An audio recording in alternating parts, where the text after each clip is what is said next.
this is Chantal from the Purring Cat Studio and welcome back to my channel. Today I decided to finish this beautiful little envelope journal that I started a while ago. The only thing I did was put the envelopes inside. I put the fabric, the corners, the wax seal, and I secured this sari ribbon that I use to close the journal. I did the inside pocket and the last one. However, I did not do the inside pockets, which open like so, and I could add even more, and I never really finished decorating it. And today I was going through my stuff and got inspired. So if you feel like getting inspired as well and see how I made this little journal, I invite you to join me after the intro.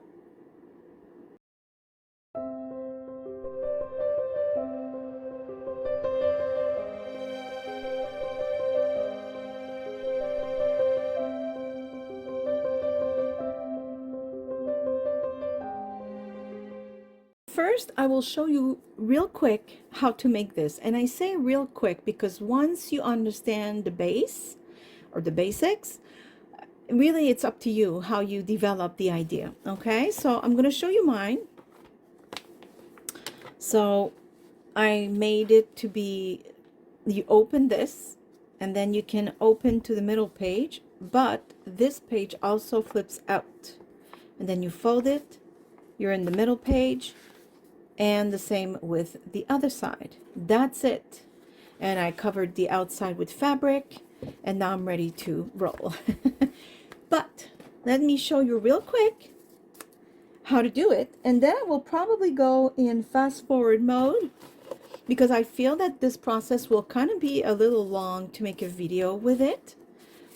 And I will put some nice music and maybe it will inspire you to make your own. But first I will explain how to do the basics. You take envelopes, and the idea behind the envelope, if you ask me personally, is so that you already have pockets already made. And if you're like me, a lot of times I have extra envelopes because I didn't like a card that I made. I threw the card out, but I kept the envelope. So as you can see, I put a flap inside another flap, another inside the envelope. So already I have this. This could be the base. Now you have this flap here. You can decide to glue it if you cover the back like I did with fabric or paper, whatever you want.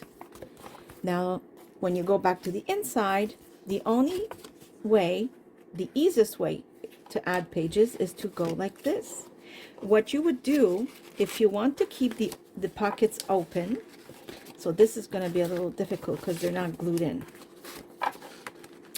If you wanted to keep the pockets open, what you would do is you would put the glue on the outer edge of this flap, or the back side, I should say, and then you would slide it in.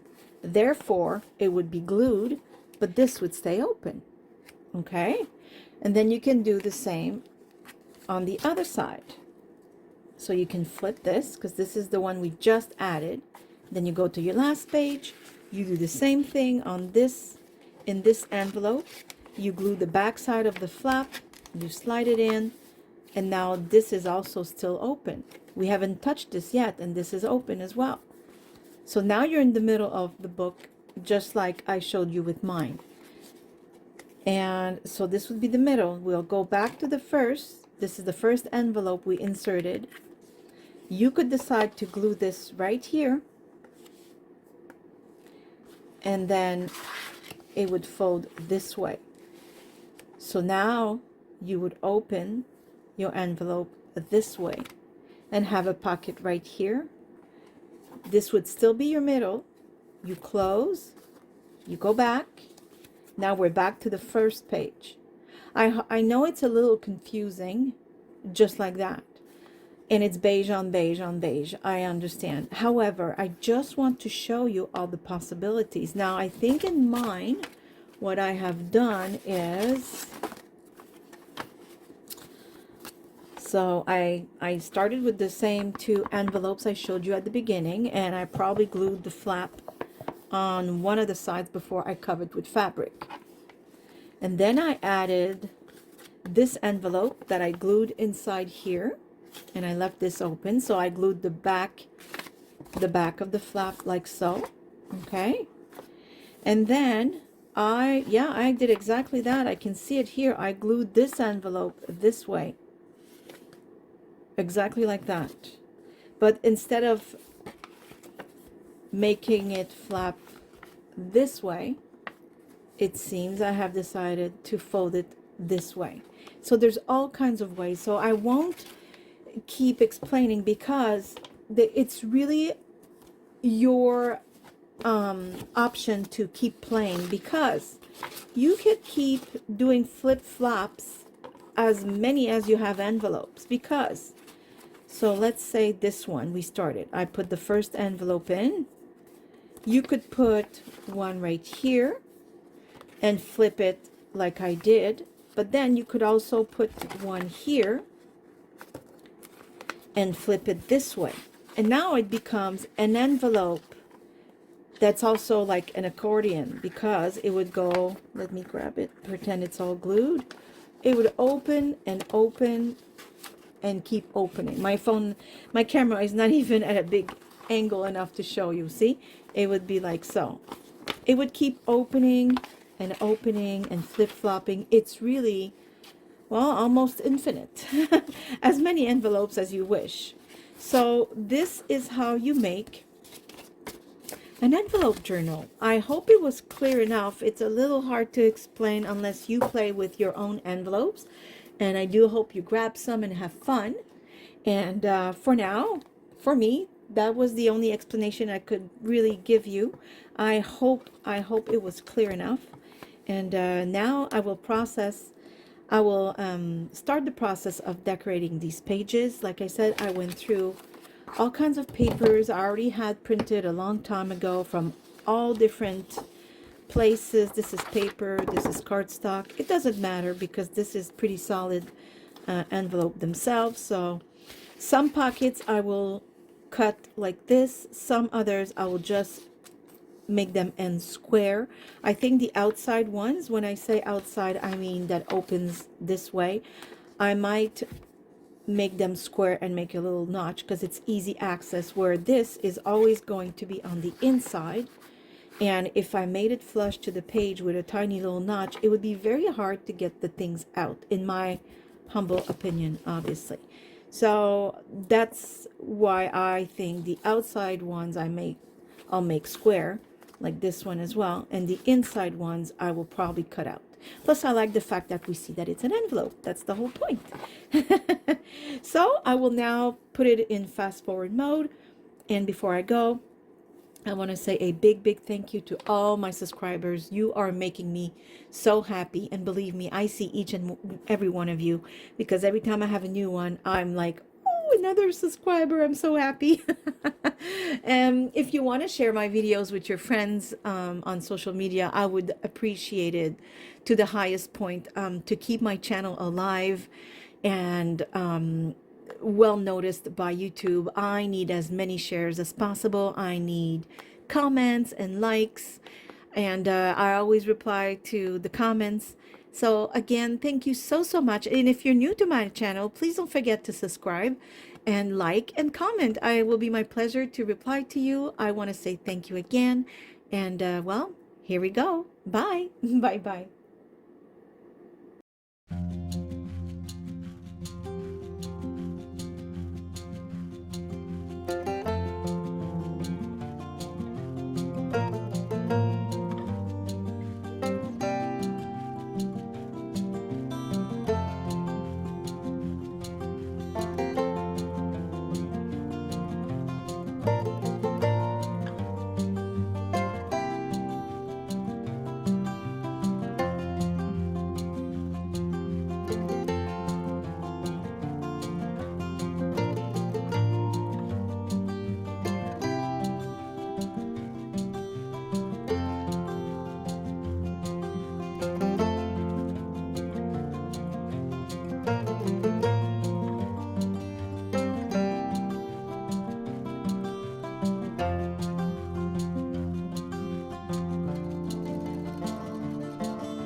Hi, I'm back. So it's not voiceover. I'm actually recording live while I'm making the video. The reason is I wanted to explain why I covered this image. This image was gorgeous, really, really beautiful. The bird cage with the flowers and everything. I just felt the flowers had too much purple, and I didn't believe that it followed the rest of the journal, like the flow of it. Like the colors are more light pinkish beige. So I thought, you know, it's too purpley like this.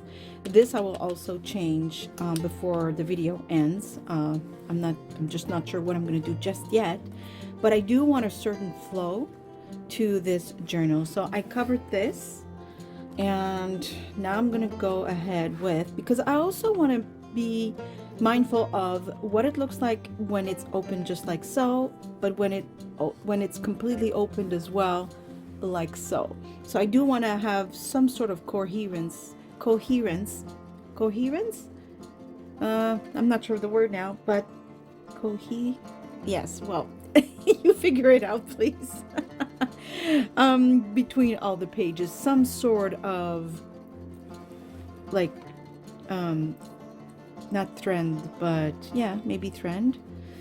So I'm going to go back in the fast forward creative process, but I did feel I needed to explain why I covered such a gorgeous page. It's simply because as I was going along with creating the pages and decorating, I kind of realized what the tones, the colors I was using, and I really don't feel it matches anything that has too much of purple or violet or fuchsia or in those kinds of cold pink tones. Everything was pretty warm so far, so I want to keep it that way. So I'm gonna go back in the fast forward mode. In case I don't speak to you again in this video, as I said at the beginning, I think, of this video, I want to say thank you everyone for subscribing. Thank you so much for those of you who share my videos. You know, maybe you don't know about YouTube, but YouTube really is looking to see who gets their videos watched more often and shared, and well, it's a big deal. For me to be able to keep creating free contents, I don't have like Patreon or anything that you can pay, because I never set it up, and I don't think I'm there yet. However, the best thing you could do next to that is to just like, comment, and share my videos, and put me in the background while you craft. That will give me watch time as well, and it might inspire you. And if you're like me, I put the videos on of someone else and I'm listening to them, and then I lift up my eyes and I see something you're doing, and it's like, oh my goodness, I love that idea. And there you go, I'm all set. So hopefully it'll do the same for you. But yes, in the meantime, I do want to thank you all for watching, and I hope to see you soon. Bye. Bye bye.